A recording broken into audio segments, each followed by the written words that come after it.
Hey there, welcome to the Uplift. We got a great show for you, a great cast of characters as well. Among them, a doctor who specializes in helping people with traumatic injuries because that's something he can relate to also.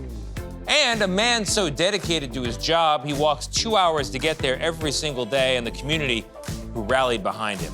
Also, a group that will clean your pool for free, asking one simple favor in return. And a man with a profession who uses his charisma to spread joy. You want to know where he works? Well, it's for a big name in Hollywood. Also, a basketball star who made it to the NBA but still has his sights set on another career. All of that and more heartwarming news. You're watching The Uplift.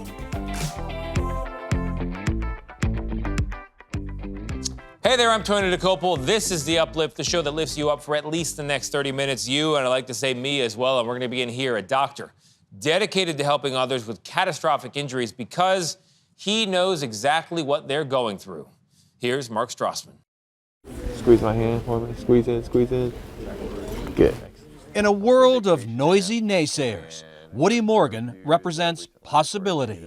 I set the bar super high here for what kind of care patients receive. We can definitely do that. This is Atlanta's Shepherd Center, a premier facility for patients with brain and spinal cord trauma. In this space, Morgan's often mistaken for a patient. What? You're my doctor? Are you really in the chair? Or I've had people say, is that chair for me? You know, I'm like, no, this one's mine. A swimming accident in 2008 left Morgan a broken man. He was 20, a pre-med collegiate soccer player. Dove into a wave and probably hit a sandbar, or the wave crashed just the wrong way and hit my head down. Do you remember feeling anything? No, I was out, so I lost consciousness. Next thing I know, I was in a hospital room. 2 broken vertebrae in his neck, a catastrophic injury leaving him paralyzed from the chest down. Morgan spent months as a patient at Shepherd, reconciling himself to the unthinkable.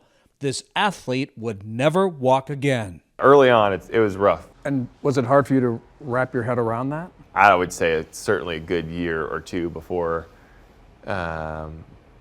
feel solidly comfortable living life in a chair and with an injury like this. Were you told you might want to rethink that med school dream? Yeah, in so many words, yeah. Like, all right, well, I'm gonna get through this. I'm gonna show you how to do it. In 2015, he graduated in a wheelchair from Tulane Medical School. His specialty, rehabbing patients grappling with a sort of catastrophic injury he had.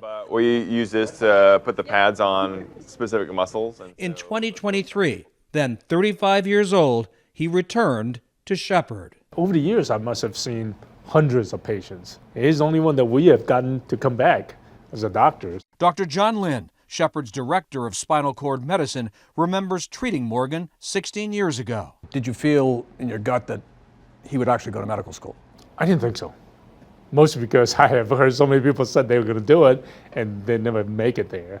I never thought he was going to actually do it because this is not an easy injury to overcome. But Morgan remembers seeing Lynn, his doctor, also paralyzed in a wheelchair because of his own medical condition. First time you saw him, surprised? Certainly was more like an aha moment. Motivating? Yes, certainly motivating. So we both started from scratch, and that's a difficult journey. Not only difficult, improbable. Can you squeeze those fingers in? That's good. Woody Morgan, Shepherd staff physician. This is where you always wanted to end up? Yeah. I think that was always the goal. Having been a patient makes you a better physician? I would agree with that, yeah. Just have a lot more empathy. There we go. Got it. And a remarkable backstory.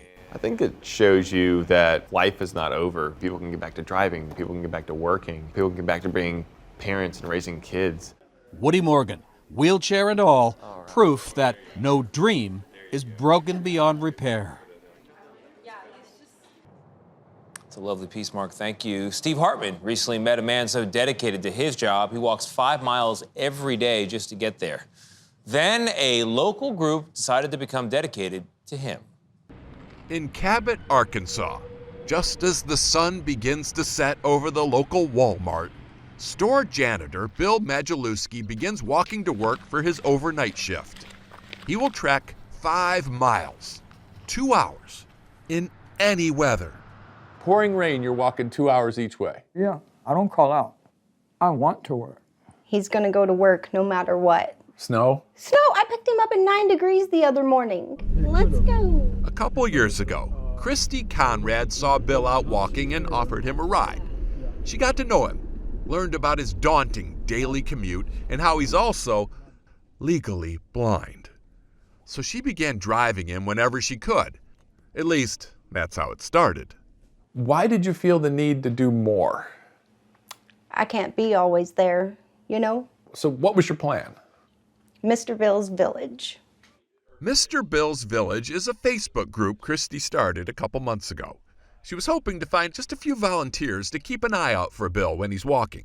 And within days, it exploded. It caught on really quick. And now it's like everyone's competing to give Mr. Bill a ride. They'll click and see, is Mr. Bill out walking? Is he headed to town? So people are just driving around the streets looking for him?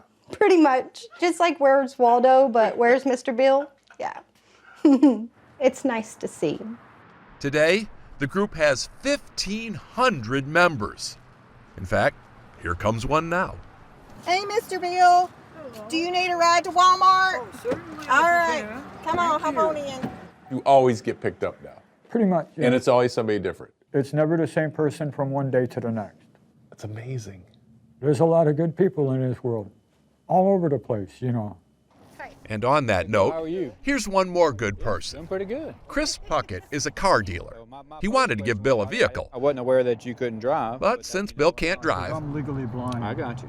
he handed the key to Christy instead, For real? putting the car in karma. I don't even know what to say. Bill, go get in that front seat. Go over there. Doing unto others. It's how they roll here in Mr. Bill's Village. Thank you. Bye, babe. Thank you, Steve. Coming up in a moment, the payoff for a group of men that charge no fee at all to clean swimming pools.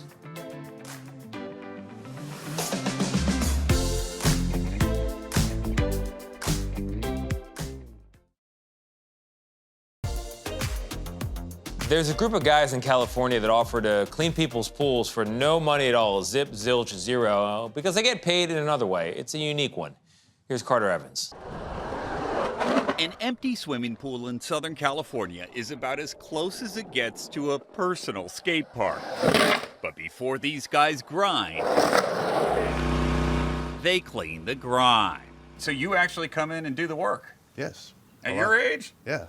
And a lot of times we'll do it for free, too. Steve Alba is known as the godfather of pool skating. Now, 61 years old, he'll still clean your pool for free if you let him bring his board and his buddies.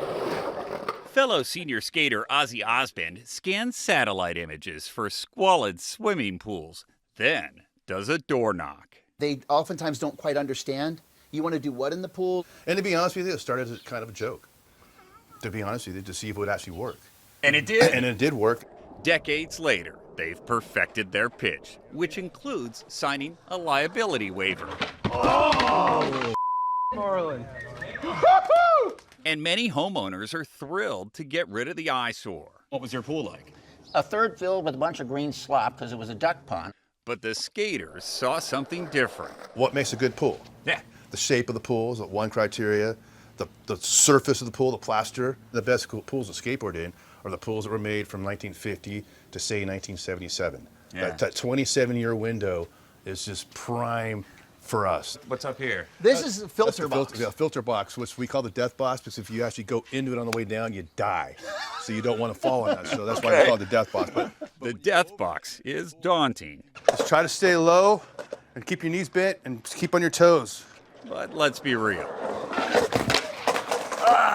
I was never gonna come close. This is harder than it looks. It's way harder. Every pool is different. Every wall is different. It's like this little puzzle that I have to figure out. It's like this Zen thing where I'm doing anything, I'm thinking about skateboarding, but when I'm skateboarding, I can't think of anything else. It's a very seductive place to be. What we do here is one of the best things, in my opinion, you can do in skateboarding. And if you got any more empty pools versus skate, please send them my way. Know. For them, an empty pool is full of possibilities.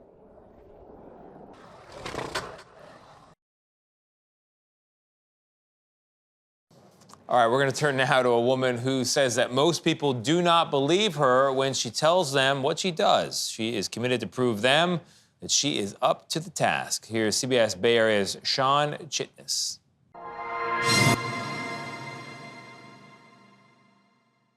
I had my vest on and I went into Costco.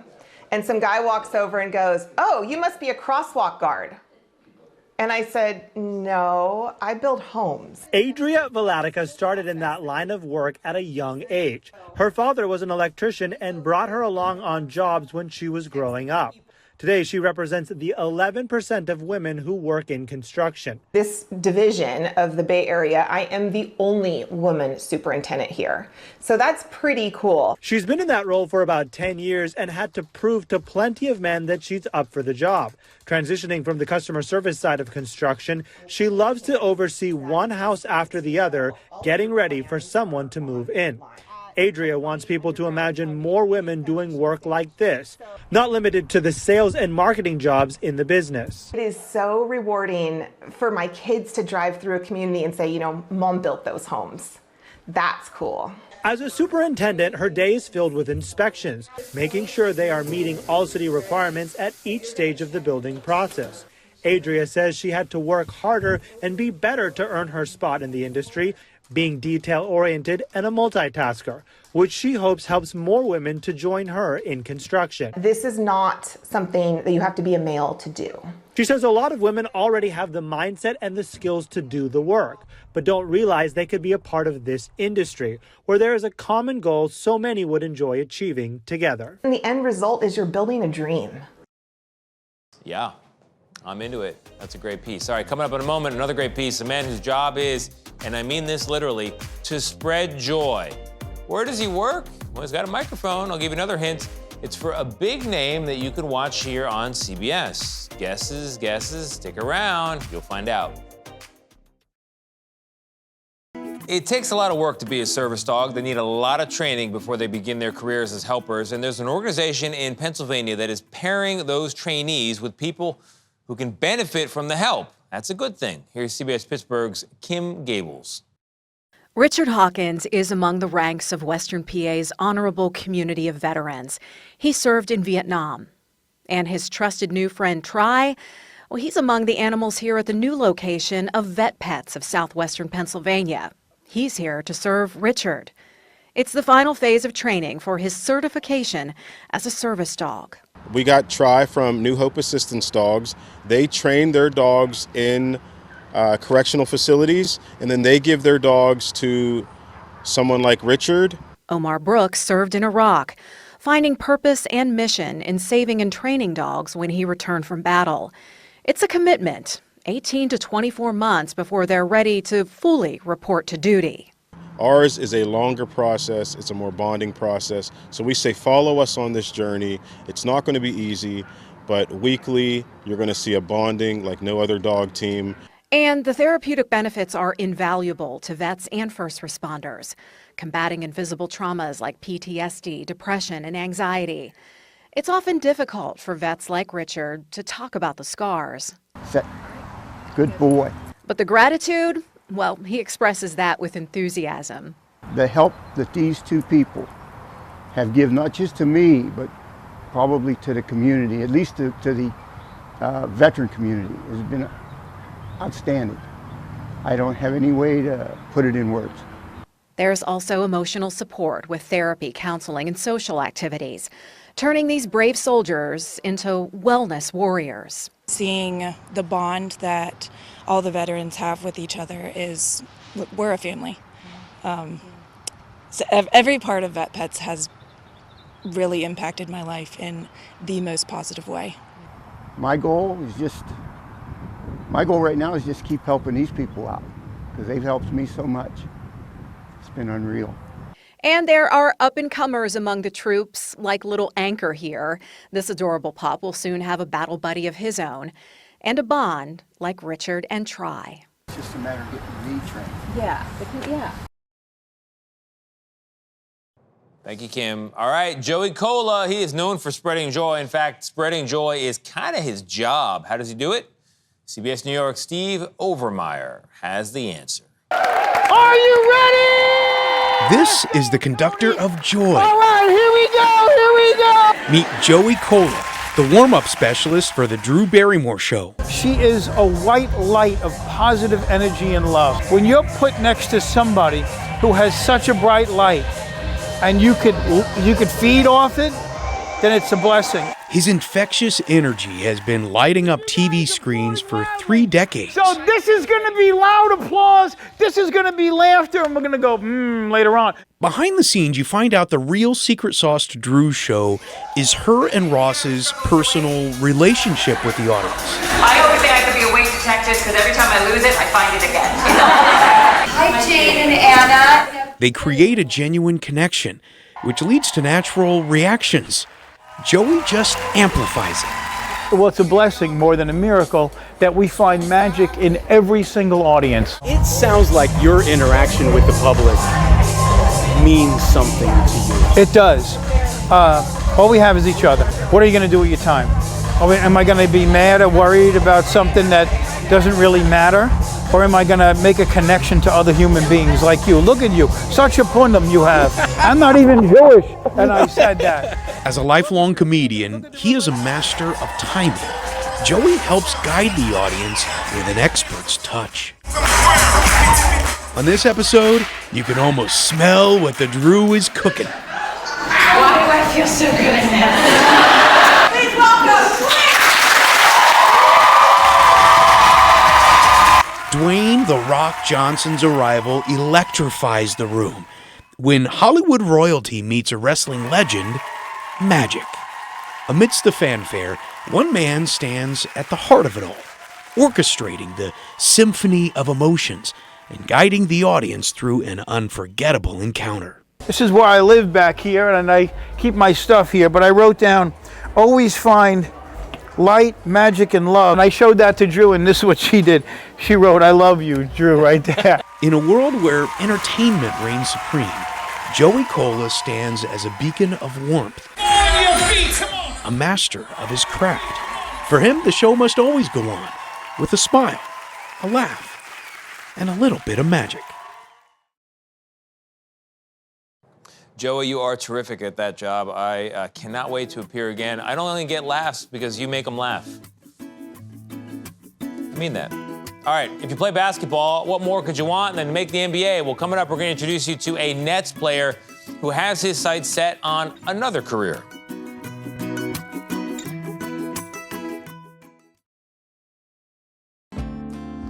You might think playing on an NBA team would be the ultimate dream for Mikal Bridges of the Brooklyn Nets. He has his sights, though, on another big dream.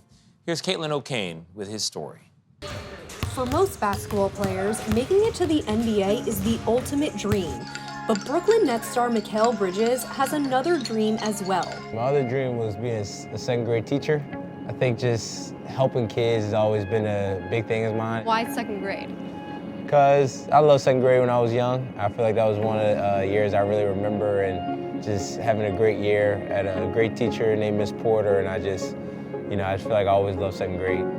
Mrs. Porter inspired Mikal to follow that dream, and he got to do that at PS 134 in Brooklyn, working as a teacher for a day. You guys ready for number 2? The Nets got in around 1:30 a.m. the night before after beating the Cleveland Cavaliers 120-101. The player had a long night, but he was committed to teaching those kids. You pass. And their energy kind of just was like, got me going so fast. Like, they just was excited, and they were teaching me, because on the little xylophone, I don't know what I was doing with the little, what the teacher was teaching.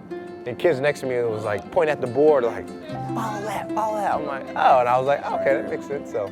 Thanks, guys. Woo! He also went to recess and lunch, and he taught his favorite class, math, where perhaps his inclination for teaching others began. Math came easy to me. I feel like I was probably one of the smartest math kids in our class, so I was never like, somebody get it wrong, and I'm like, oh, you don't know math, but like, I'll try to teach them, but oh, well, this is how I learned it, and it's pretty simple to me this way, just think it this way, Mikal practices free throw shots on Monday. He gets 25 free throw shots. He practices on Tuesday and gets 10 more free throw shots.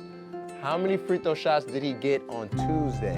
The kids couldn't get enough of their temporary teacher, Mr. Bridges. Can I hug you? Yeah, you want a hug? What's up, my guy? You want a hug? While meeting an NBA star is a Oh, kid's yeah. dream, meeting these kids fulfilled a dream for him. You know, a lot of days we're in school, you know, and we're with our teachers, and I think they just don't get enough credit, you know, because we're around them a lot, you know what I'm saying? And they help us, you know, become better people every day, and I think something we just overlook a little bit. This Nets player's first day off the court and in school was nothing but net.